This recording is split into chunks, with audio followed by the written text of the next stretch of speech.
This song again? Bird, baby, bird. Damn, ladies' night is brutal here. Hello. Welcome to Bulletstorm, the 2011 FPS action game from People Can Fly, of Painkiller fame, and Epic Games, who made Fortnite. I had the demo of this game back in the day on my Xbox 360, and I wanted to know if the full game stood up to what I played, because I loved the demo. Well, here we are. I have a platform, because why not? From the small amount of research I've done, i.e. reading Wikipedia, this game was considered a commercial failure by Epic and EA executives. Here, have another drink, Gray. It'll help your aim. Warning, airlock safety is released. Hey, third bounty hunter this week. Okay, so the plot in this game really sucks, and it throws it into your face. It's like one of the Space Marine Gears of War, like, wait, hold on. It says here that one of the lead designers of Gears of War worked on this. I see. But anyway, these gruff dudes felt they were wronged by their former commanding officer and go rogue. They spend some time wandering space and run into the commanding officer's ship and... Ulysses, come on. Let's make Serrano wish he triple that bounty. Wait, why is there a turret section? I haven't even shot anything yet, and I have to do a turret section? I guess that's 2010 FPS gaming for you, but anyway, they try to take on the commander's flagship and ended up ramming through the flagship and crashing onto a nearby planet. Oh yeah, the flashback. The flashback is interactivity. I just want to play the game. Hey, have you had us killing innocent civilians? What in the name of sweet Mary Mother of Christmas did you think you were doing out there all this time? The crew survived except for Ishu, who gets mortally wounded. And then they try to do a Darth Vader, like, cybernetic enhancement on him to bring him back. Now get out. Gotta bioweld millions of neurotransmitters. Get. Okay, then that kills the other two crew members who survived, so Gray is here now with a cybernetic Ishii. Ishii. Thank God you're alive. God is not relevant. Please, no. I'm going to kill you, Gray. I see no logical reason not to. This is Serrano. If he's here, rescue jump ships will be here soon. Process that chance of survival. This is a hallway shooter that opens up and sometimes has bigger arenas that have like nice that have cool hazards and stuff. But what makes this game unique is its skill shot system. Killing enemies in different ways. For instance, the headshot or an environmental hazard, or let's say using a certain weapon and attaching an explosive to an enemy and killing them before the explosive detonates. Gets you skill points. Yeah, this game has a lot of QTEs. I hate QTEs. Help!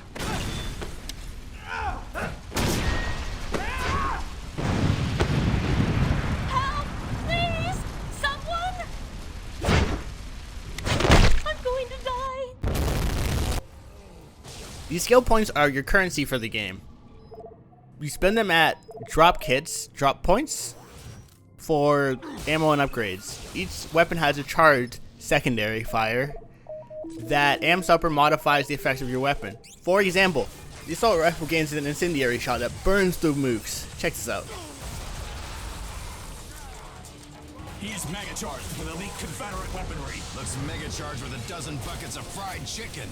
And then this is the grind wheel. This is the second turret section in the first out. Your pistol is nice and it has a bunch of precision skill shots. Its charge shoots a flare at the enemy that can pick mooks up and send them flying into the air, or sharp hazards or other mooks before exploding. Flow gun.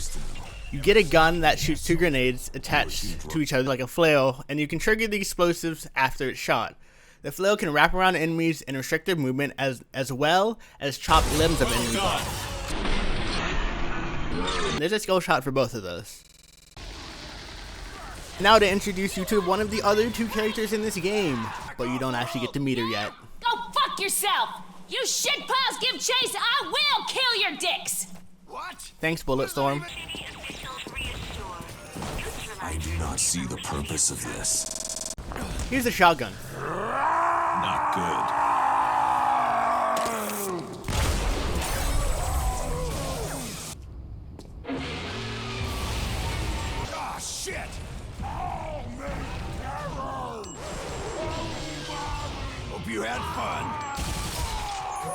You think this would be a fun dinosaur robot rampage, right?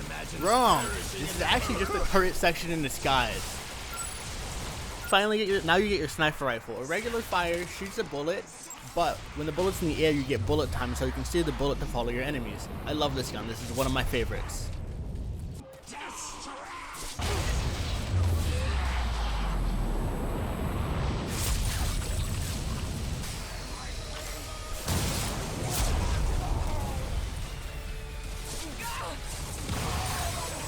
Can you believe that shit?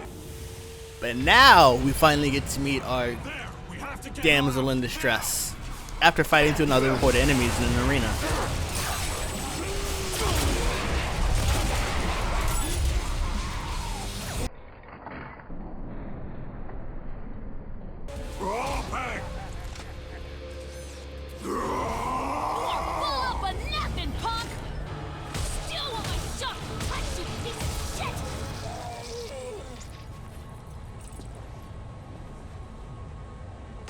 Hope it was worth the wait. Wow. Nicely done. Yeah? Fuck you. I do not trust either of you, and I will not hesitate to gun down the first who betrays my confidence. I'm sorry. This introduces the running theme of Ishii's eye going red and not trusting Triska, but then apologizing and reverting to normal after Gray says something back or gives him like the mom eye or whatever, you know. Only way forward is through these wheels. In their escape attempt from that prison, rescuing Triska, they blow up a dam. Careless idiot! Blow this entire dam to shit!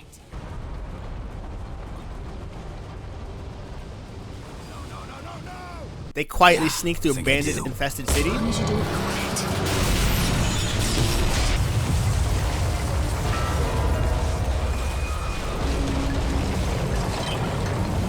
Triska tries to run off. Our bunny hopped. There.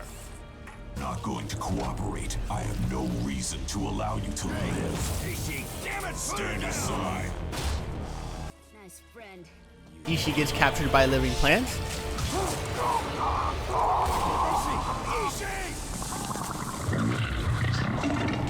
Yep. But watching a genius like you problem solve is a real treat. Picking up something on the leash. That crafty middle bastard sending a signal. Come on.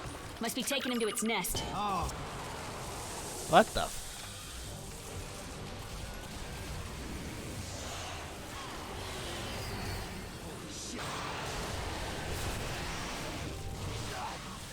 It's pretty much just the Resident Evil boss in that you have to destroy these giant globs on the side of it, and then they turn colors, and then you shoot it more. That orange glow actually means that it's generating health.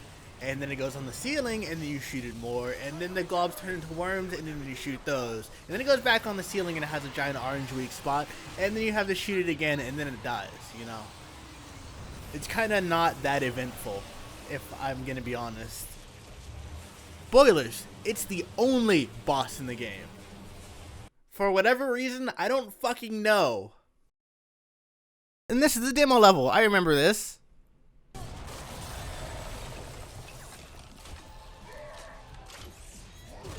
Oh my god, he spun on a dime! What was that?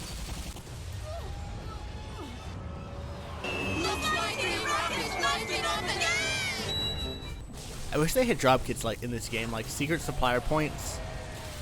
Like, if you wanted to be pro at this game, you could go off, find a secret, and there'd be like a drop kit there you can resupply with your points, and then maybe other hordes of enemies, but oh well, whatever. Oh yeah, and by the way, this game has zombies. Called them burnouts. Fully mutated. They aren't real zombies in the sense that they're like, they bite. For whatever happened here, now they're the people that were living here are turned into these infected things, and you shoot them in the glowing orange spots to kill them, and you know what? It's just easier to blow them up.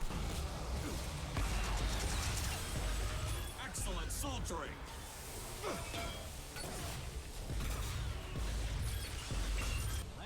And here we have a zombie boss. It's not really even a fight. You can't do damage to it. I only died the first time because I couldn't figure out what I needed to do before backing myself into the helicopter. You just knock it back into the helicopter blades to kill it. and it's kind of eh. You caused all of this to settle some score with Serrano? Yeah. Reporters? Serrano killed reporters.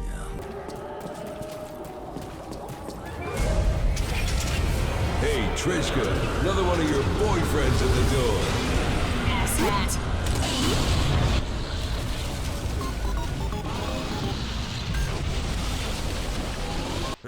Feeling like I should make some sort of witty comment here. Why start now? What the fuck? It's a goddamn hanging time! You'll go around pissing on Coming towards everything, us. you What the hell is that? That's the big thing of the miniature thing we saw in the horror vision place. It's not horror vision. It's the 7D Entertainment Center. And yeah, you go over on a helicopter turret section. Oh yeah, did I tell you this is a turret section boss this time? Wait, it's not that. Oh, is it an evil weak points in a turret section? What the hell happened to your face, son? Grace. At last, it's time to meet Serrano and kick his ass. Serrano will Or have an evac I jump guess ship not. coming for him. I will be on board, as you promised me. Looks like I got So we're a actually new gonna team up with Serrano for this part of the game for the next few levels. I fucking hate it. I hate Serrano. That built this Putrid Mistake Resort has commissioned me. This DNA bomb is set to detonate in 2 hours. So Serrano's like a 14-year-old private school kid, always whining about the other perspective, and just shut the fuck up. You're a fucking fascist. No one cares, bro. And I'm gonna skip most of the section because I'll play a clip. Is this gamma radiation the cause of the mutations on world? Do I look like a fucking tour guide? Them slanty devil eyes of yours don't see so good, huh? And so you're teaming up with Serrano to go and disarm the DNA bomb, but The following code. U-R-A-D-U-M-B-T-I. actually, the first time I did this scene, Serrano and Ishii got stuck behind the door, so I had to reload the checkpoint. Nice job, Bulletstorm. So Serrano predictably fucks you over and heads off for his off-planet transport. So now you gotta chase after him. Company. Trishka! Deus Ex Machina! How in the hell? What am I, some Sally Buttercup? I'm a goddamn Final Echo Squadron commander. We're finally almost actually at the end of the game. You'll have all your weapons and their upgrades, so your arsenal's pretty beefy. But you're still limited to 3 weapons, one of them including you have to have the assault rifle. You unlock that later, once you beat the campaign. Don't sweat it. Final Echo have override codes. You get to Serrano's ship to finally confront him, and he sticks the entirety of his ship on you, or so it seems. They're all armored and take a bit more effort to take down, but if you do your skill shots right, you can kill them instantly. Safeties released. Fuck you, motherfucker! Not anymore. Ah, well. Hello there, George. You lose again, Gray. The lady The final beat Serrano you to me. confrontation is You? underwhelming at best, in my opinion. Stop this. Starts out really well and builds up tension very nicely. Right. But when you get to the actual Fuck it. quote-unquote Better fight, ways it to doesn't. skin a cat. There's no fight. It's just a quick time event to kill Serrano. It's really disappointing for this game. It was really creative, and I was looking forward to what they'd come up with for the final boss, but it was a quick time event. Yeah, I got all of it. Turns out, once you beat the campaign, there's this game mode called Overkill mode, which unlocked, which is the arcade mode I was looking for and how the game should be played. No old school shooters where you gain weapons, you eventually end up carrying an impossible amount of weapons, like in Half-Life. Oh, that's an old school shooter, but why couldn't you just do that in this game to start with? It would make it so much better. Built for The main concern is getting enough points for everything, but that ends up being trivial with the amount of skill shots you being able to pull off and the amount of points you end up getting for all those unique skill shots because you have all the weapons. Try new things. Can you believe that shit? Cause I do! And wait. Duke Nukem? Who's that? We've danced around the Duke long Right enough. then, you're dropped into Hollywood. Duke was king in the world. In this legendary action, Shadow Warrior like the Shadow Warrior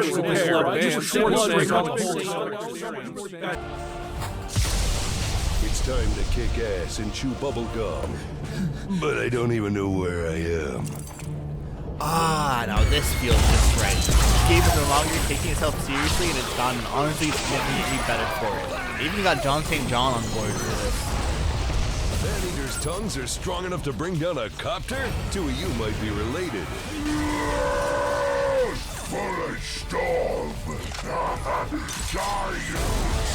Honestly, they should have put this in for free. This in overkill mode is the actual good way to experience this game. They don't teach that in boot camp.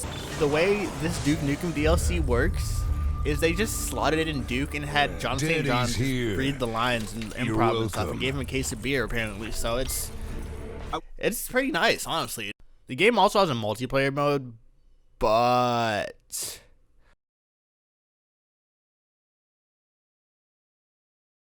since I couldn't experience the multiplayer mode myself, I looked online and watched two game journalists suck it into the multiplayer, and it looks interesting in concept but kind of half-baked.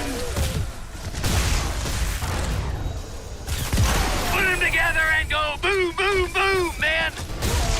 So while I was doing research for this video, i.e. reading the Wikipedia article, I came upon something interesting. Apparently, the US conservative shithole Fox quote-unquote News ran a story on the game back when it was released, claiming it was the worst video game in the world.